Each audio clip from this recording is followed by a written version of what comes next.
Okay, Beijing main சிட்டிலேருந்து உங்களுக்கு நான் video எடுக்கிறேன். இப்போ நம்ம எங்கே இருக்கணுமாக்கா, பேர்ட் நெட் ஸ்டேடியம்னு சொல்லுவாங்க. இது பேர் பெய்ஜிங்கில் 2008 வந்து ஒலிம்பிக் வர்றதுக்காக அவங்க கட்டின இந்த ஸ்டேடியம். இது கான்சர்ட், லைவ் கான்சர்ட் எல்லாமே இங்கே பிறகு கொண்டு வராங்க. ஆனால் அந்த ஒலிம்பிக்ஸ் 2008 வந்ததில் அதுக்காக கட்டப்பட்டது தான் இந்த பேர்ட் நெட் ஸ்டேடியம். பெருசு. ஓகே, இப்போ தான் ஹாஃப் மேரத்தான் 2025 முடிஞ்சுது.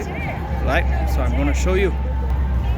லுக், இதுதான் இடம். பார்த்தீங்கன்னாக்கா ரொம்ப பெருசு. கான்சர்ட்னா உள்ளுக்கு ஓப்பன், அதர்வைஸ் வெளியில். ஆனால் சீரியஸ்லி இந்தமாரி ஒரு பிரம்மாண்டமான ஒரு பெரிய இடத்த நான் பார்த்ததில்லை.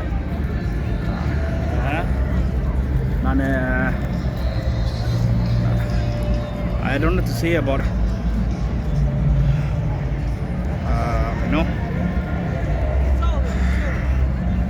China. It's good for architect. So I'm going to show you nearby, okay?